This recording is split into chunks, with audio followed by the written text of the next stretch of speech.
मैंने सोचा कि अगर थोड़ी सी इतनी बड़ी बातें कर रहे हैं लेकिन अगर 10,000 रुपये भी एक्स्ट्रा आने लग गए तो मेरे को सपोर्ट हो तो जाएगा। बुरा नहीं है। बुरा नहीं है।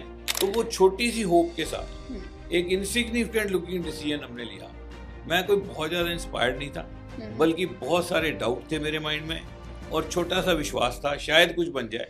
बहुत सारी अनएथिकल प्रैक्टिस बहुत सारी कंपनियों ने की, जैसे दूसरे कंपनी के लीडर को पोच करना, मिनिमम गारंटी एमजी वर्ड आया एक सेलिंग इंडस्ट्री में, एमजीज देना लोगों को। कंपनी अच्छी कंपनीज के मैनेजिंग डायरेक्टर टॉप लेवल यानी कि ओनर ही है ना, मैनेजिंग डायरेक्टर खुद 5 स्टार होटल में आके लीडर्स को मिलना और उनसे नेगोशिएट करना, तुम्हें ये दे देंगे वो दे देंगे, तुम्हारी कितनी इनकम है अपने चेक दिखाओ, उस चेक के हिसाब से इतना दे देंगे उतना दे देंगे।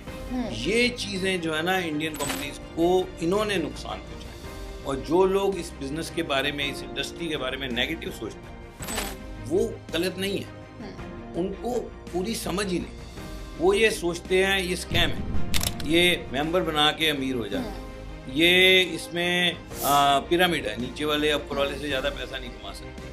जो नीचे आएगा वो तो ऊपर वाले को पैसा ही देता रहेगा, ऊपर वाले कमाते रहेंगे नीचे वाले काम करते रहेंगे, ऊपर वाले कमाते रहेंगे नीचे वाले काम करते रहेंगे। ऐसा लोगों का सोचना है, ये बिल्कुल गलत धारणा है। जिन्होंने मेरे को इस बिजनेस में ज्वाइन कराया था, डॉक्टर हैरिस, वो इस बिजनेस में प्लेटिनम थे और मैं उनके जो लेवल हैं इस बिजनेस में उनको तो पहले साल में ही क्रॉस कर गया। और उनके जो अपलाइन थे डायमंड, ईडीसी जो हुए बाद में, एक्चुअली मेरा पिन लेवल उनसे भी ऊपर चला गया। तो हमारे बिजनेस में नीचे वाले जो लोग हैं जो आ जा रहे हैं ऊपर वालों से अधिक पैसा कमा सकते हैं।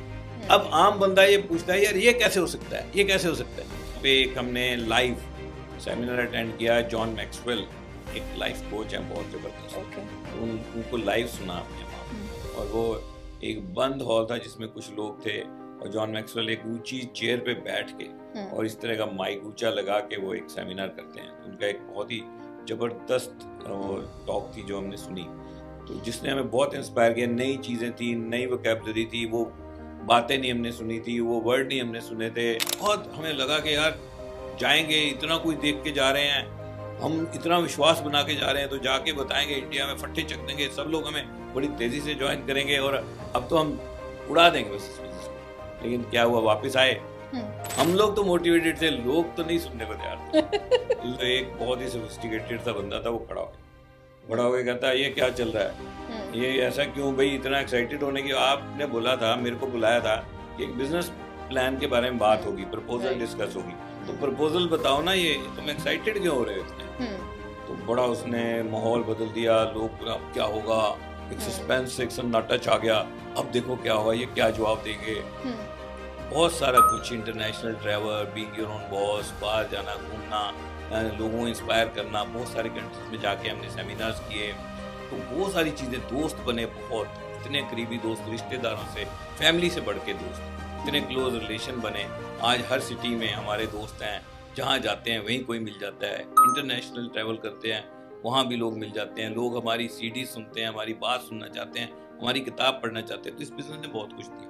मैं कह सकती हूँ एक अपर मिडिल क्लास फैमिली से बिलोंग करते थे उस टाइम पे, अच्छे खासे वेल एस्टेब्लिश थे सिक्योरिटी वाइज, और फिर भी आपने एक हटके डिसीजन लिया, तो सोसाइटी ने क्या रिएक्शन दिया? क्यों एक इंटरनेशनल ब्रांड को ज़्यादा लोग एडमायर करते हैं, उसकी तरफ ज़्यादा खिंचते हैं एक नेशनल ब्रांड के कंपैरेटिवली? तो क्या चीज़ें आप मानते हैं बहुत ही ज़रूरी है एक इंसान में सक्सेस होने के लिए? बहुत सारे लोग बोलते हैं हम लुट गए, हम बर्बाद हो गए, हमारा पैसा डूब गया, इन्होंने लूट लिया वगैरह वगैरह। तो उस पर आप क्या कहना चाहेंगे? लोगों की बर्बादी का क्या कारण है और एक्चुअल में क्या लोग बर्बाद होते हैं यहाँ पर?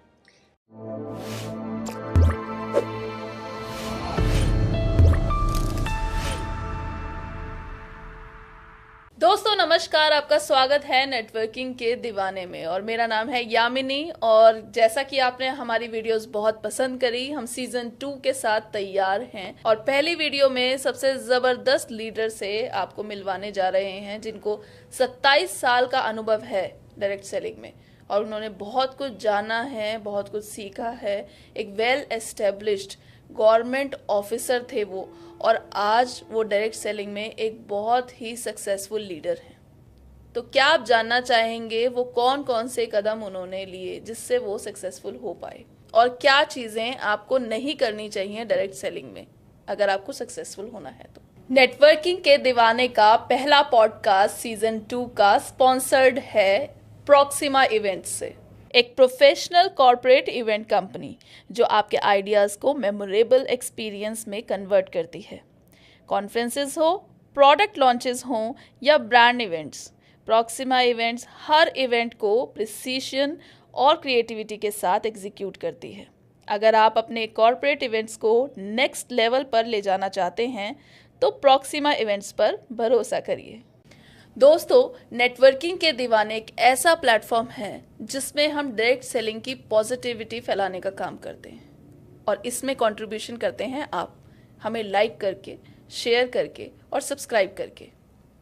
तो दोस्तों, बेल आइकन दबाना ना भूलिएगा जिससे आपको नोटिफिकेशन आती रहें, और हमारी वीडियोस, हमारे पॉडकास्ट आप ज़्यादा से ज़्यादा शेयर कीजिए, क्योंकि इससे हमारा मोटिवेशन बढ़ता है और ये इंस्पिरेशन मिलती है ताकि हम और भी अच्छी अच्छी वीडियोस आप तक लेकर आ सकें।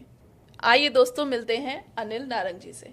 सर नमस्कार, आपका बहुत बहुत स्वागत है नेटवर्किंग के दीवाने पे। नमस्कार Yamini ji, thank you very much for inviting. बहुत अच्छा लग रहा है आपसे बात करके। Thank you sir, thank you.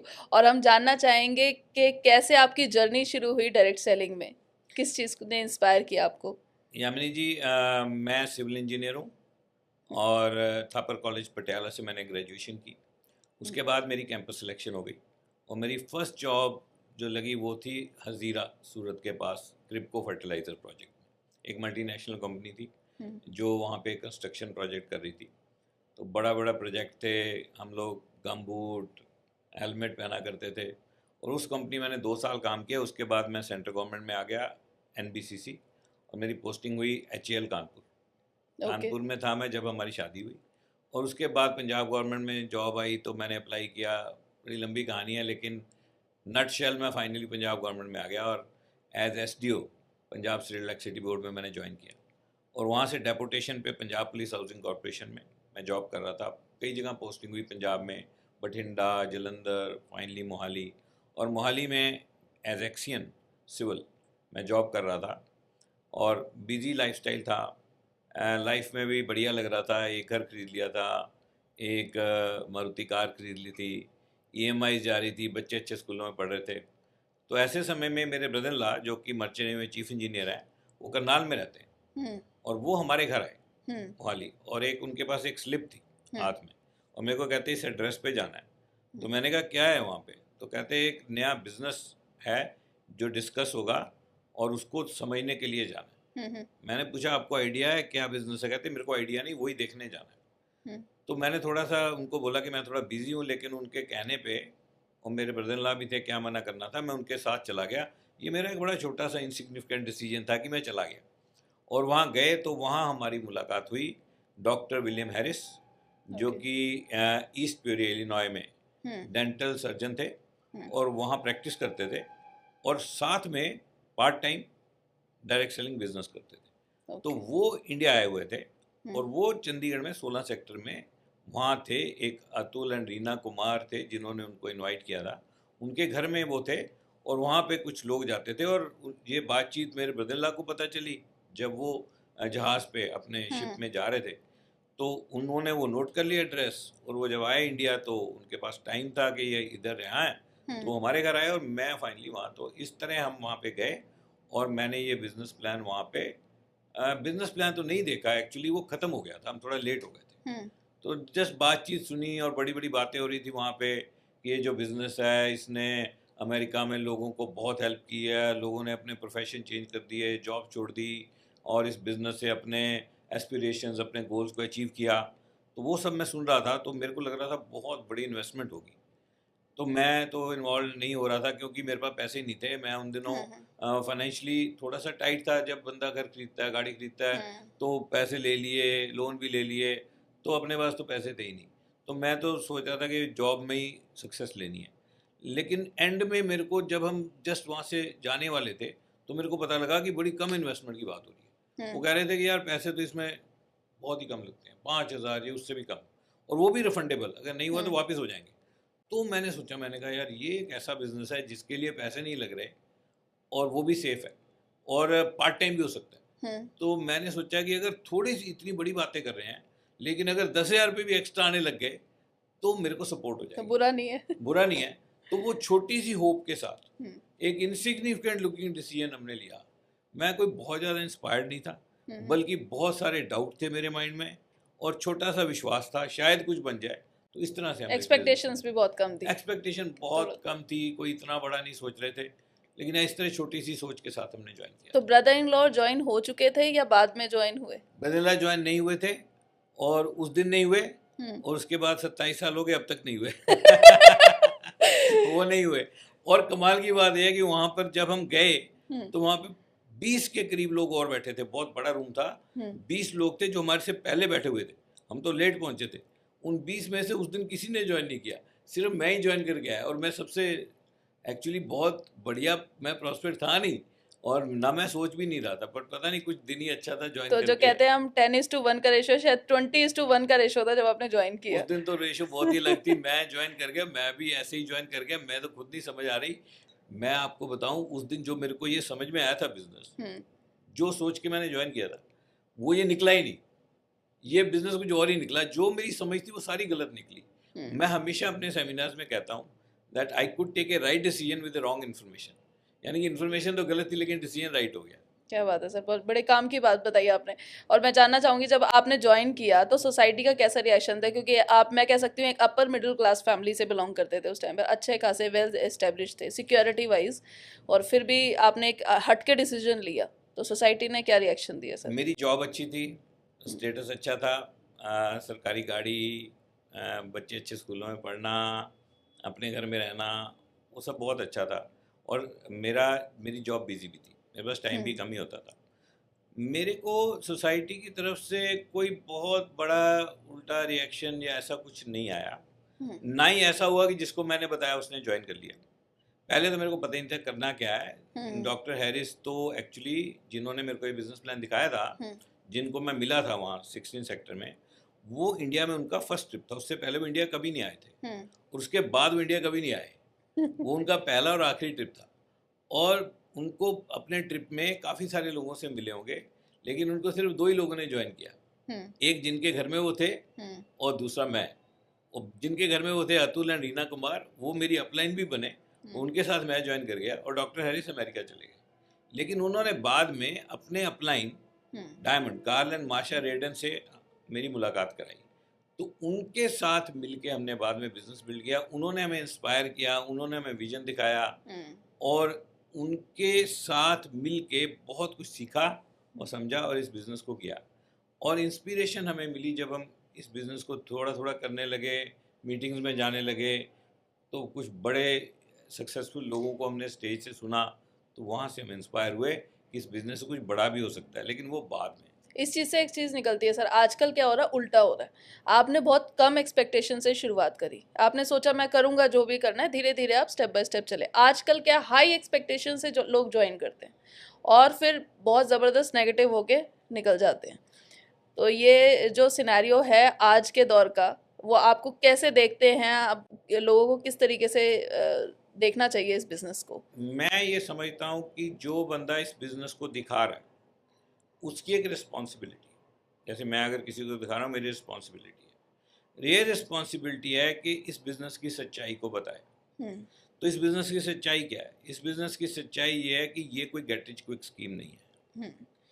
मैंने अपनी लाइफ में काम किए, पढ़ाई करी, अच्छे मार्क्स लेता था मैं, पोस्ट ग्रेजुएशन करी, जॉब करी और इस बिज़नेस को किया। तो अपनी लाइफ में जितने काम किए उसमें से ये कोई आसान काम नहीं था, बल्कि अगर मैं सच बोलूँ तो ये मुश्किल था।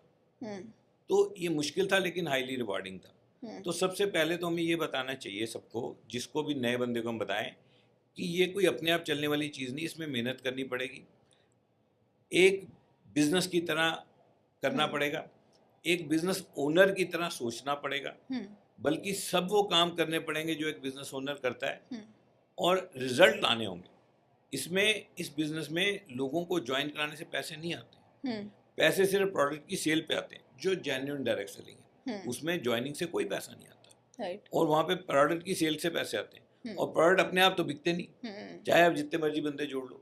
तो बहुत सारे काम हैं जिसके बारे में शायद हम आगे चल के बात करेंगे आज ही, बिल्कुल सर। वो सारे काम करने पड़ेंगे तब पैसे आएंगे।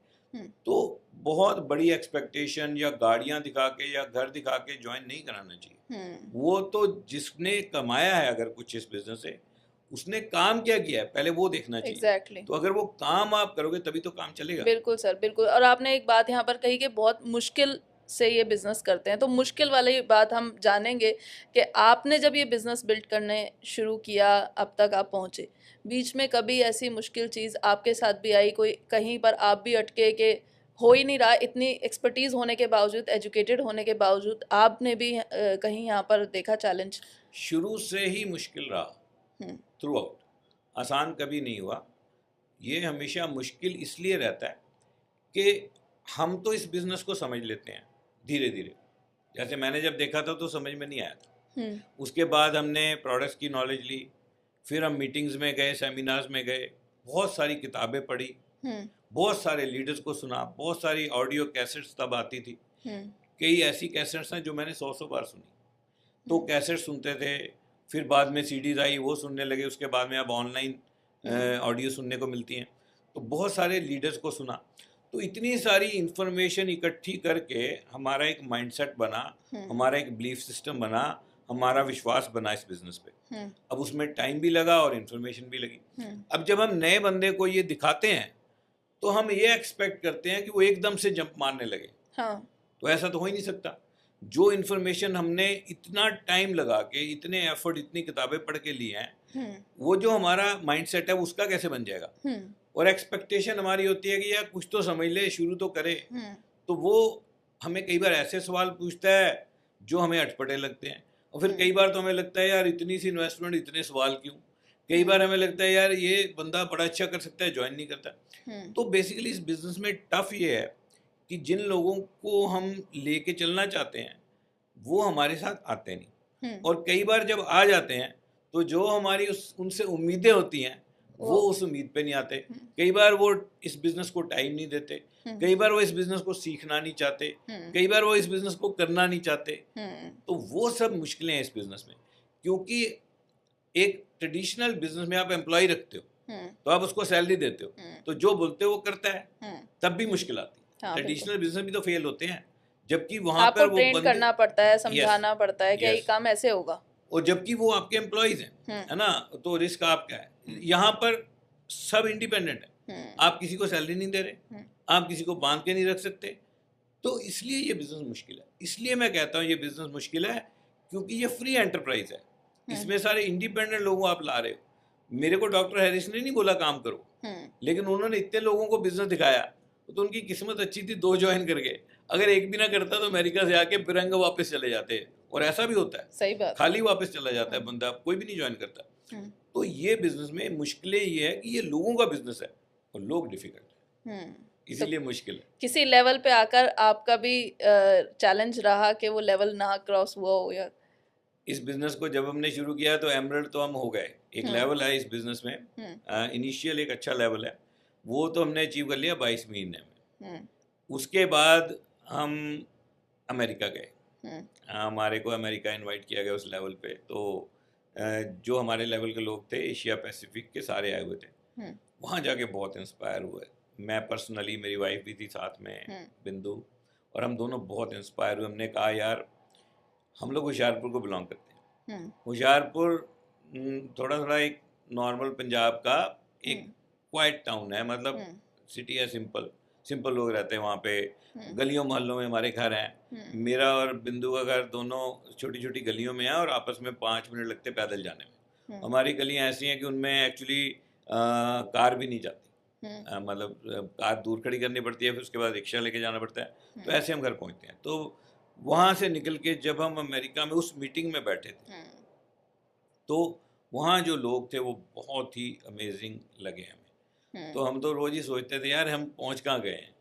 बल्कि वहाँ पे एक हमने लाइव सेमिनार अटेंड किया, जॉन मैक्सवेल एक लाइफ कोच हैं बहुत ज़बरदस्त, तो उनको लाइव सुना हमने वहाँ पे। और वो एक बंद हॉल था जिसमें कुछ लोग थे और जॉन मैक्सवेल एक ऊंची चेयर पे बैठ के और इस तरह का माइक ऊंचा लगा के वो एक सेमिनार करते हैं। तो उनका एक बहुत ही ज़बरदस्त टॉक थी जो हमने सुनी, तो जिसने हमें बहुत इंस्पायर किया। नई चीज़ें थी, नई वोकैबुलरी थी, वो बातें नहीं हमने सुनी थी, वो वर्ड नहीं हमने सुने थे, वो चीज़ें हमें पता नहीं थी। तो हमने कहा यार हम कौन सी जगह आ गए। तो इस तरह हम धीरे धीरे इंस्पायर हुए और वहाँ से हमने ये सोचा कि अगले साल तो हम अगला लेवल अचीव करके आएंगे।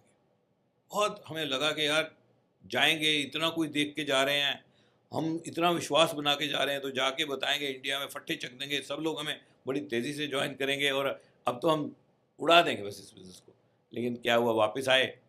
हम लोग तो मोटिवेटेड थे, लोग तो नहीं सुनने को तैयार थे। लोग कहते ठीक है आपने देखा होगा, पता नहीं ऐसे बोले। लोग विश्वास नहीं कर रहे थे जो हम बताना चाह रहे थे, बल्कि हमें नुकसान हो गया। हम ज़्यादा फायर्ड अप थे तो हम ज़्यादा जोश से जाते थे और वहाँ से जब रेजिस्टेंस मिलती थी तो झटका लगता था, यार ये क्या हो गया, हम तो इतने जोश में आए हैं। हम बोल के आए थे वहाँ पे अपने अपलाइन को भी कि अगले साल अगले लेवल पे आएंगे आपके पास। क्या हुआ, 2001 आया, नहीं हुआ। 2002 नहीं हुआ, 2003 नहीं हुआ, 2004 नहीं हुआ। तो जब इतने सारे साल सेम लेवल पे रहना पड़ा और वो जोश भी ठंडा होने लगा तो लगा यार ये तो बड़ा मुश्किल काम है। तो इस तरह से हमने इस बिजनेस में रहे। लेकिन वो जो पीरियड था जब नहीं हो रहा था, तब हमने सीखा कि यार ये बिजनेस में चक्कर क्या है। वो लर्निंग आपके पीरियड जोश को पकड़ने से सारे जोश में नहीं आ जाएंगे। तो वो हमने समझा कि आपको मेंटली हाई, ग्राउंड में लो कैसे रहना है। तो बड़ा अमेजिंग है ये बिजनेस, ये आपको बहुत कुछ सिखाता है। बल्कि आपकी पर्सनैलिटी डेवलपमेंट का इससे बढ़िया प्लेटफॉर्म कोई नहीं है, क्योंकि आप इतने झटके खाते हो कि आप एक ज़बरदस्त इंसान बन जाते हो और पीपल स्किल सीखते हो ज़बरदस्त। Right, very much right sir. तो सर जैसे आपने बात करी बिंदु मैम की, जो कि आपकी बिजनेस पार्टनर भी हैं और लाइफ पार्टनर भी हैं, तो क्या हम समझते हैं कि भाई एक लाइफ पार्टनर के साथ काम करना इजी होता है या झगड़े बहुत होते हैं? एक्चुअली बिजनेस मैंने पहले अकेले ने ज्वाइन किया था। जब देखने गया था तो मैंने देखा था सिर्फ, लेकिन उसी दिन वापस आके मैं बिंदु को लेके फिर वहीं 16 सेक्टर गया। ओके। सेम दिन। और मैं भी डॉक्टर विलियम हैरिस को सिर्फ उसी दिन मिला था और उस दिन मेरी वाइफ बिंदु वो भी उनको मिल गई। तो ये भी कमाल है ना। और उसके बाद तो आए नहीं कभी। लेकिन उसके बाद जब इस बिज़नेस की शुरुआत की तो हम लोग भी इसको समझ ही रहे थे, लेकिन एक बड़ा सेमिनार आ गया दिल्ली में। ओके। तो वहाँ मैं अकेला चला गया। मैं बिंदु को लेके नहीं गया, मैं अकेला गया और अपनी टीम के कुछ लोगों को साथ ले गया। लेकिन वो सेमिनार था बहुत ही एनर्जेटिक। वहाँ जाके उसके बाद मैं इस बिज़नेस में बहुत सीरियस हो गया था। और जब मैं वहाँ गया तो मैंने जब इस बिज़नेस की एक बड़ी पिक्चर देखी और जब मैंने देखा कि इस बिज़नेस में लोगों ने क्या अचीव किया और किस तरह के लोग इसको कर रहे हैं और बहुत इम्प्रेसिव बात करते थे स्टेज से और बहुत बड़ा विजन मेरे को मिला, तो मैं वापस आया और मेरे को लगा कि मैं बिंदु को लेके जाना चाहिए था। लेकिन वो तो निकल गया वो टाइम। लेकिन मैंने बिंदु को बताया कि मैंने ये देखा, वो देखा, वहाँ ऐसा हुआ, ऐसा हुआ। तो फिर मैंने बिंदु को इस बिज़नेस के बारे में थोड़ा डिटेल से फिर से बिठा के बताया, फिर से बताया। और बिंदु की बैकग्राउंड मैथ्स टीचर रही हैं वो। जब हम बठिंडा में मैं पोस्टेड था तो वो सेंट जोसेफ कॉन्वेंट स्कूल में मैथ्स पढ़ाती थी और मैथ्स उनका एक स्ट्रॉन्ग सब्जेक्ट है। हमारे घर का भी मैथ्स सब्जेक्ट है, मेरे फादर भी मैथ्स प्रोफेसर थे। तो उनको इस बिज़नेस का प्लान बहुत जल्दी समझ में आया और इसका जो लॉजिक है, कैलकुलेशन, बहुत लॉजिकल बिजनेस है। इस बिज़नेस का लॉजिक बड़ा सिंपल है कि प्रोडक्ट्स हैं जिनकी बिक्री होती है और आप अपनी टीम्स बनाते हो, उनको लीड करते हो, उनको इंस्पायर करते हो, उनको हेड करते हो और वॉल्यूम जनरेट करते हो। और उस टोटल वॉल्यूम पे एक मॉडल के हिसाब से डिस्ट्रीब्यूशन होती है जो कि बहुत ही लॉजिकल है, बहुत अमेजिंग है। उनको बड़ी जल्दी समझ में आया। तो उनको प्रोडक्ट पहले ही अच्छे लग रहे थे, प्रोडक्ट हमारे घर में यूज़ होने लगे, प्रोडक्ट बहुत ज़बरदस्त थे। तो जब उनको प्रोडक्ट और प्लान दोनों चीज़ें समझ में आई तो वो साथ हो लिए। और उस एक मीटिंग को हमने अकेले किया था अटेंड मैंने, और बिंदु जहाँ साथ में नहीं गई थी। उसके बाद हमने सारी मीटिंग, सारे सेमिनार इकट्ठे अटेंड किए और वो भी इंस्पायर हो गई इस बिज़नेस के लिए और हमने मिलके इस बिज़नेस को बिल्ड किया। और उनकी बहुत सपोर्ट रही है, बल्कि मेजर गोल सेटिंग वही करती रही है। हमने जब जब भी कोई गोल अचीव किए, उन्होंने गोल सेट किए, और वो जब गोल सेट करती हैं तो एनर्जी डबल हो जाती है, फिर हम मिलके काम करते हैं और इसको अचीव करते हैं। तो हम कह सकते हैं जो एज अ कपल काम कर रहे हैं उनको साथ में सारे सेमिनार्स अटेंड करने बहुत ज़रूरी हैं, क्योंकि एनर्जी जो है हमारी एक जो बॉन्डिंग है वहाँ पर स्ट्रांग होती है। वो तो है ही, और उसके अलावा डायरेक्ट सेलिंग में लेडीज़ का बहुत बड़ा रोल है, क्योंकि डायरेक्ट सेलिंग बिजनेस 2 मेजर चीज़ों से चलता है। पहली प्रोडक्ट, जो नहीं बिकेंगे तो पैसे नहीं आएंगे, और प्रोडक्ट यूज़ कौन करेगा? लेडीज़ करेंगी ना मेजरली। और दूसरे रिलेशनशिप्स, और रिलेशनशिप में लेडीज़ मास्टर होती है। मेरी वाइफ को हमारी पूरी टीम के बच्चों के नाम, उनके कब बर्थडे आ रहे हैं, किसी कब एनिवर्सरी हो रही है, किसके घर में क्या चल रहा है, किसके कितने बच्चे हैं, सब याद रहता है। मैं कोशिश भी करता हूँ, मेरे को तब भी भूल जाता है, और उनको सब याद रहता है। तो लेडीज़ का बहुत इंपॉर्टेंट रोल है, और बिंदु की हमारे बिजनेस में पार्टिसिपेशन इक्वल से भी ज़्यादा है। अगर वो नहीं होती हमारे साथ तो इस बिज़नेस में हम अचीव नहीं कर पाते। Very true sir. अच्छा, अब बात करते हैं सर, अगर थोड़ा सा उठ के हम कंपनी लेवल पे बात करते हैं, क्योंकि एक इंटरनेशनल ब्रांड से आप जुड़े हुए हैं, तो एक इंटरनेशनल डायरेक्ट सेलिंग कंपनी और एक national company, national direct selling company, कितना फ़र्क है कि क्यों एक इंटरनेशनल ब्रांड को ज़्यादा लोग एडमायर करते हैं, उसकी तरफ ज़्यादा खिंचते हैं एक नेशनल ब्रांड के कंपैरेटिवली? एक्चुअली क्या है कि बात इंटरनेशनल और नेशनल की उतनी नहीं है जितनी उनके काम करने के तरीके की है। ओके। मैंने एक्सपीरियंस, जो मेरा एक्सपीरियंस है, मैंने ये देखा है कि जो ये इंटरनेशनल ब्रांड है, जिस कंपनी के साथ मैं जुड़ा हुआ हूँ, उनके एथिक्स और रूल्स बहुत ही ज़बरदस्त हैं, और उससे वो कभी टस से मस नहीं होते। वो अपने एथिक्स को कभी नहीं छोड़ेंगे, बिजनेस हो ना हो, और अपने रूल्स को कभी भी टेढ़ा मेढ़ा नहीं करेंगे। और जो भी बंदा किसी भी लेवल पे हो, जब वो रूल को वायलेट करेगा तो उस पर उसी तरह का एक्शन होगा जैसे एक नए बंदे पे होगा। तो जो इंडिया में कंपनीज आई, उन्होंने इंटरनेशनल कंपनीज की सक्सेस को देख के कंपनीज बना ली।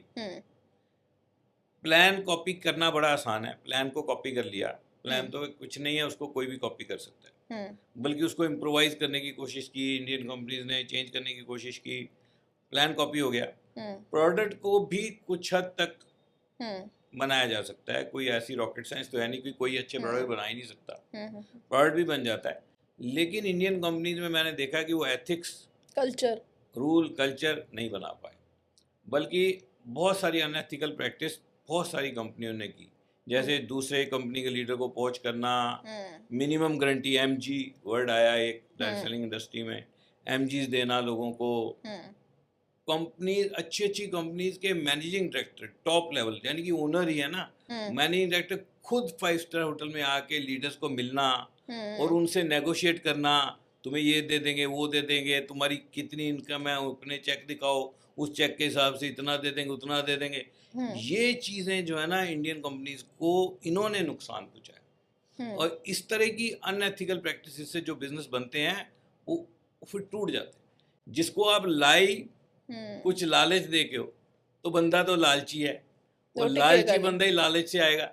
एक लालची बंदा लालच से है तो आपसे बड़ा लालच देने वाला आ जाएगा, जब आपसे बड़ा लालच देने वाला है वो लालची बंदा वहां चला जाएगा, फिर उससे बड़ा लालच देने वाला लालची बंदा वहां चला जाएगा। इसीलिए ये जो बात नेशनल इंटरनेशनल की स्टैंप की बात नहीं है, बात एथिक्स और कल्चर की है, बात उनके काम करने के तरीके की है, जहाँ पे लीडर्स को ये पता लगेगा कि यार यहाँ तो हम तो मेहनत कर रहे हैं, 4 साल से लगे हुए हैं, ये किसी दूसरी कंपनी का बंदा ले आया और उसको एमजी दे दी, तो अंदर ही अंदर ये चलता है। तो इसलिए जो इंटरनेशनल कंपनी है वो ये काम नहीं करती। उनके मैनेजिंग डायरेक्टर के पास क्या, उनके ओनर के पास चले जाओ, आप उनको बोलो कि यार हमें आप क्या दे दोगे, वो कहेंगे क्या दे देंगे, आप सिंपली हमारे को एज ए डिस्ट्रीब्यूटर ज्वाइन करो, और जैसे सारी दुनिया बिल्ड करती है बिल्ड करो, और कोई तरीका हमारे पास नहीं है। तो ये एथिक्स बहुत स्ट्रांग है। एवरीबॉडी इन आवर कंपनी और the global companies they start from zero, and that makes it unique और जबरदस्त बनाता है। एक रेस की तरह है, जो भी भाग सकता है बराबर भागे। बिल्कुल, एक लॉन्ग टर्म प्रोसेस में हम जाते हैं। इंडिया में ज़्यादातर लोग सोचते हैं शॉर्ट टर्म, कम से कम टाइम में ज़्यादा से ज़्यादा अचीव कर लें, और उस चक्कर में हम जुगाड़बाजी और बहुत सारे हथकंडे अपनाते हैं, जो कि मेरे हिसाब से गलत है, क्योंकि आपको हम देख रहे हैं 27 साल में आप कहाँ पहुँच गए। तो एक लॉन्ग रूट से जाएं, एक एथिकल रूट से जाएं, तो हम कुछ अचीव कर पाएंगे। डायरेक्ट सेलिंग का बहुत बड़ा स्कोप है, इतना बड़ा कंट्री है, यहाँ पे सारी कंपनीज को एग्जिस्ट कर सकती हैं और ग्रो कर सकती हैं। अपना अपना बंदा नया ढूंढो और नए लीडर बनाओ। दूसरे लीडर बने बनाए खरीदने का वो सिस्टम कभी भी कामयाब नहीं होगा। और इसी वजह से इंडियन कंपनीज बहुत डिफेम हुई हैं, और उनकी इस डिफेम होने के चक्कर में, उनके एथिक्स को ना अपनाने के चक्कर में उनके ब्रांड वैल्यू लो हुई है। बिल्कुल सर, बिल्कुल सर। आगे चलते हैं। जैसा कि हम जानते हैं कि आपने एक बहुत ही शानदार बुक लॉन्च की है, जो कि वेरियस प्लेटफॉर्म्स पे अवेलेबल हैं। हम बात करना चाहेंगे, आपने 27 साल का जो निचोड़ उसमें दिया है, तो क्या कुछ अगर कोई पढ़ता है तो उस बुक से क्या जान सकता है, और उसका नाम मैं चाहूँगी आप ही बताएं। एक्चुअली जब मैंने इस डायरेक्ट सेलिंग इंडस्ट्री में इतना समय लगाया, तो इस इंडस्ट्री ने हमें बहुत कुछ दिया। हमें एक डिफरेंट ह्यूमन बीइंग बनाया, हमारी वैल्यूज़, हमारे बिलीफ सिस्टम को चेंज किया, हमें बहुत कुछ टेंजिबल इंटेंजिबल रिवॉर्ड्स दिए। तो हमें लगा कि यार ये तो ऐसा अमेजिंग बिजनेस है। और अगर दुनिया में देखा जाए तो डायरेक्ट सेलिंग जो बहुत ही मिसअंडरस्टूड वर्ड भी है। कुछ लोग तो इसको बहुत बढ़िया समझते हैं, लेकिन बहुत सारे लोग इसको समझ नहीं पाते। तो 2 रीज़न से मैंने ये बुक लिखने का डिसाइड किया। मेरी बुक का नाम है unshakeable, beyond sales, it is a legacy in the making and proven strategies for building an outstanding everlasting direct selling business. तो बेसिकली ये जो बुक है ये डायरेक्ट सेलिंग के ऊपर है पूरी की पूरी। और मेरा ये कहने का मतलब है कि सेल से कहीं परे हम एक लीगेसी बना रहे अपनी सोच की, अपने बिजनेस की। तो ये बुक मैंने लिखी इसलिए क्योंकि मेरे को लगता है कि दुनिया ये मानती है कि what is written has to be true. जो लिखा जाता है वो जरूर सच होता है। बेशक सर, वो हमेशा सच बिल्कुल होता है। सर। आपकी रियल ये स्टोरी पे है, रियल एक्सपीरियंस पे है, तो मैं भी पर्सनली पढ़ना चाहूँगी। Congratulations for the book sir. और आगे बढ़ के हम ये जानना चाहेंगे सर कि जैसे लीडरशिप में अगर हम बात करें, क्योंकि आप एक बहुत शानदार लीडर बन के एक साबित हुए, सक्सेसफुल लीडर साबित हुए कंपनी में, तो क्या चीज़ें आप मानते हैं बहुत ही ज़रूरी है एक इंसान में सक्सेस होने के लिए? डायरेक्ट सेलिंग के हिसाब से मैं बात करूँगा। बिल्कुल सर। राइट। तो डायरेक्ट सेलिंग में सक्सेसफुल होने के लिए एक इंसान को नई चीज़ें सीखनी पड़ती हैं। जो आप ऑलरेडी जानते हो वो सारा काम आता है, लेकिन कुछ ऐसे स्किल्स हैं जो आपको नए सीखने पड़ेंगे। सबसे पहली चीज़ तो है, जिस भी कंपनी के साथ आप काम कर रहे हो उसके प्रोडक्ट बिकने हैं, तो उसके प्रोडक्ट्स की अच्छी नॉलेज होनी चाहिए। वहीं से शुरुआत होती है। आप प्रोडक्ट्स की नॉलेज लो, उनको यूज़ करो, कुछ कस्टमर क्रिएट करो, उनको प्रोडक्ट्स ऑफर करो। आपके प्रोडक्ट सेल होंगे, आपके कस्टमर उसको यूज़ करेंगे, आप उन कस्टमर्स को सर्व करोगे और वो कस्टमर से फीडबैक आएगी, उनको प्रोडक्ट अच्छे लगेंगे, तो आपका प्रोडक्ट के ऊपर एक पूरा व्यू पॉइंट बनेगा। आपको प्रोडक्ट समझ में आने लगेंगे, जो कि बहुत ज़रूरी है। इस बिज़नेस की शुरुआत प्रोडक्ट से होती है, और प्रोडक्ट नहीं बिकेगा तो पैसे नहीं आएंगे। तो प्रोडक्ट तो बिकना ही है ना, तो वहाँ से शुरुआत होगी। और दुनिया में कभी भी पैसे कमाने के लिए दूसरों की जिंदगियों में फ़र्क तो डालना ही पड़ता है। If you can help enough people get what they want, you will automatically get what you want. अगर आप लोगों को हेल्प करोगे, जो वो पाना चाहते हैं उसको पाएं। तो ये बिज़नेस जो है बड़ा अमेजिंग बिज़नेस है। प्रोडक्ट्स के बाद दूसरी बात आती है, इस बिज़नेस में आपको एक्सपैंड करने के लिए लोगों को अपने साथ लेके आना पड़ता है। लोगों को साथ लाना एक स्टेप है, फिर उनको बिल्ड करना, उनको डेवलप करना, उनको सक्सेसफुल बनाना वो दूसरा स्टेप है। अपने लीडरशिप स्किल्स उनमें उतारना, अपने डुप्लीकेट लीडर बनाना और डुप्लीकेशन अचीव करना, ये बहुत बड़ा काम है। यही तो लोगों के साथ काम करना है तो इस बिजनेस को मुश्किल बनाता है। और रिजल्ट नहीं आएंगे तो पैसा नहीं आएगा। दुनिया जो बाहर है, जिनको इस बिजनेस का पूरा पता नहीं है, या जो इस बिजनेस के बारे में नेगेटिव सोचते हैं, वो ये सोचते हैं कि ये लोग मेंबर बनाते हैं, पैसे कमाते हैं। बिल्कुल sir, which is not true. और वो ये सोचते हैं ये तो पिरामिड है, जो नीचे आएगा वो तो ऊपर वाले को पैसे ही देता रहेगा, ऊपर वाले कमाते रहेंगे, नीचे वाले काम करते रहेंगे, ऊपर वाले कमाते रहेंगे, नीचे वाले काम करते रहेंगे। ऐसा लोगों का सोचना है, ये बिल्कुल गलत धारणा है। जिन्होंने मेरे को इस बिजनेस में ज्वाइन कराया था, डॉक्टर हैरिस, वो इस बिजनेस में प्लेटिनम थे, और मैं उनके जो लेवल हैं इस बिजनेस में उनको तो पहले साल में ही क्रॉस कर गया, और उनके जो अपलाइन थे डायमंड ईडीसी जो हुए बाद में, एक्चुअली मेरा पिन लेवल उनसे भी ऊपर चला गया। तो हमारे बिजनेस में नीचे वाले जो लोग हैं जो आज आ रहे हैं, ऊपर वालों से अधिक पैसा कमा सकते हैं। अब आम बंदा ये पूछता है यार ये कैसे हो सकता है, ये कैसे हो सकता है। तो यही तो प्लान का लॉजिक है। इस प्लान में सबसे बड़ा लॉजिक क्या है कि जब तक आप ज्यादा लोगों को अपने साथ लाके कामयाब नहीं बनाते तब तक आप सक्सेसफुल नहीं हो सकते। ऐसा नहीं है कि आपने एक बंदा ज्वाइन किया, उसने 100 करा दिए तो अब वो सारे आप ही को पैसा देंगे, ऐसा इस प्लान में नहीं है। इस किसी भी प्लान में नहीं है, मैं कह सकती हूँ डायरेक्ट सेलिंग में जो ये मिसकंसेप्शन लोगों के दिमाग में है। ट्रेडिशनल बिजनेस में ही ऐसा नहीं है। अब मान लो मैं चंडीगढ़ में रहता हूँ और मैं ट्रेडिशनल बिजनेस में दिल्ली से किसी कंपनी की डिस्ट्रीब्यूटरशिप ले लेता हूँ। अब मैं चंडीगढ़ में डिस्ट्रीब्यूटरशिप लेने के बाद एक लुधियाना में डिस्ट्रीब्यूटर बनाता हूँ, सिर्फ एक, और अब मैं सोचता हूँ कि यार ये जितनी दुकान में माल बेचेगा मैं अकेला पैसे कमाऊंगा। तो अल्टीमेटली मेरे को क्या पता लगेगा कि मैंने उसको डिस्ट्रीब्यूटर तो बनाया था, लेकिन वो लुधियाना वाला जो बंदा है उसने इतना अपना बिजनेस फैला लिया कि वो तो कमा रहा है 10 लाख रुपए महीने के, और मेरे को उससे सिर्फ आ रहे हैं 50,000 रुपये या 1 लाख रुपए।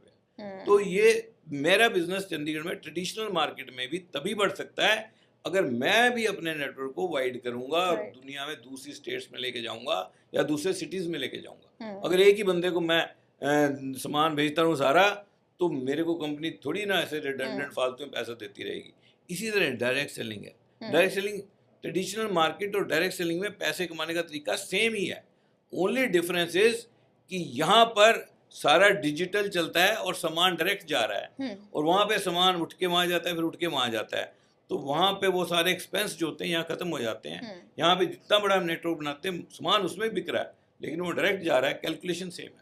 राइट सर एक चैलेंज एक हम पूछते हैं कि एक सक्सेसफुल लीडर की लाइफ में भी लोग सोचते हैं कि जैसे हम जद्दोजहद कर रहे हैं इस इंडस्ट्री में, क्या उनके लाइफ में भी कुछ ऐसा चैलेंजेस आए हों? तो कोई एक किस्सा आप बताना चाहें सर, शेयर करना चाहें? बहुत सारे चैलेंजेस आते हैं बिजनेस में। हमारे बिजनेस में ज़्यादा चैलेंज आते हैं नॉर्मल बिजनेस से। किस्सा तो मैं आपको एक बताता हूँ। जैसे हमारे बिजनेस में मेजर काम ये है कि पहले हम सीखें, फिर लोगों को लाएं, उनको सिखाएं। बिल्कुल। पर लोगों को लाना भी एक एक्टिविटी है, उनको लाएंगे तभी सिखाएंगे। तो एक बार हमने एक मीटिंग रख दी पटियाला में। तो किसी ने अभी ज्वाइन किया ही था, फॉर्म भरा था हल्का सा। फॉर्म में तो इसमें ऐसे भर देते लोग, आ तो ऐसे ही जाते हैं। इसमें बंदे लाने से कुछ नहीं होगा, वो तो एक एक्टिविटी है। सारी दुनिया में सेल्स कंक्लूड होती हैं जब बंदा साइन कर देता है। मान लो एक बंदा मर्सिडीज बेच रहा, उसने एक बंदे को अप्रोच किया, वहाँ भी अप्रोच करते हैं ना, हमारी गाड़ी देखो जी आओ जी। उसने अप्रोच किया 4-5 बंदों को अप्रोच किया, वो आए, उन्होंने गाड़ी देखी, एक ने ले ली। अब जैसे सेल कंक्लूड हो गई तो सेल्स जो कर रहा था, चाहे वो सेल्समैन था या उसका मैनेजर था या ओनर था या कंपनी थी, उनका काम खत्म हो गया, गाड़ी बिक गई। अब उसकी सर्विस होगी, बात खत्म। उसके साथ दोबारा नहीं उसको कॉल करेंगे गाड़ी ले ले, वो तो ले चुका। हमारे बिजनेस में जब बंदा साइन करता है, हमारी सेल कंक्लूड नहीं होती, हमारा काम शुरू हो जाता है। अब बंदा आ गया, अब शुरू करो, अब इसको टीच करो, अब इसको प्रोडक्ट टीच करो, इसको सेमिनार्स बताओ, इसको बिल्ड करो, इसको सिखाओ। यही तो इस बिजनेस को मुश्किल बनाता है। सही बात। कि सेल्स हमारे बिजनेस में काम शुरू होता है, लोगों का काम खत्म होता है। तो हमने एक मीटिंग रख दी पटियाला, टाइम फिक्स हो गया। हम पटियाला के आसपास जो लोग थे हमने उनको भी बुला लिया, 4-5 एक्स्ट्रा लोग की, उनके घर तो जा ही रहे। होम मीटिंग्स होती थी ज़्यादा, अब भी होती हैं। तो होम मीटिंग, उनके घर में मीटिंग थी। तो मीटिंग थी 6 बजे। हमने सोचा यार 5:30 पौने 6 पहुँच जाते हैं वहाँ पे, बाकी लोग आएंगे, वहाँ सेटअप करेंगे। तो वाइट बोर्ड हमारी गाड़ी में ही रहता था हमेशा, मार्कर ये वो। हम लोग, मैं, मेरी वाइफ, हम लोग वहाँ पहुँच गए। पहुँचे तो देखा ताला लगा हुआ है ही नहीं। हम फ़ोन कर रहे हैं, मैसेज कर रहे हैं, कोई फ़ोन नहीं उठ रहा।